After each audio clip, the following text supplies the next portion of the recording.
আজকে অনেকদিন পর বাসায় যাচ্ছি, অনেক ভালোই লাগতেছে। তাড়াতাড়ি বাসা যেতে লাগবে আমাকে। কখন যে বাসায় পৌঁছাবো? আরে আমার স্টপে চলে আসছি, তাইয়া তাড়াতাড়ি নামায় দেন। আচ্ছা ঠিক আছে। এই তো বাসটা ব্রেক দিয়ে দিল, এখন তাড়াতাড়ি আমাকে নেমে পড়তে লাগবে। এই তো ফাইনালি নেমে পড়লাম আমি। এই যে গরম পড়ছে কি বলবো।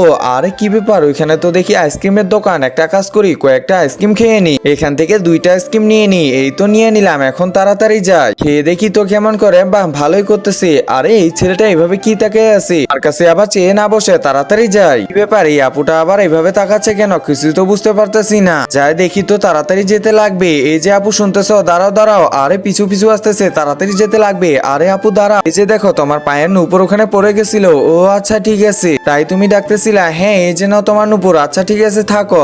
একজন মা কতটা আপন হয়ে থাকে, যার মানেই তাকে জিজ্ঞাসা করে দেখো। তো দেখা যাক বন্ধুরা, এই মায়ের জন্য কে ভিডিওটিতে লাইক এন্ড সাবস্ক্রাইব করে। আর যারা মাকে ভালোবাসো না, তারা ভিডিওটি থেকে দূরে থাকো। আমার নুপুরটা আমাকে দিয়ে দিল। একটা কাজ করি, আইসক্রিমটা দিয়ে দিই। এই যে ছোট শুনতেছ, এই যে নাও আইসক্রিম খাও। আরে না না থাক, আমি এটা খেতে পারবো না, যাও।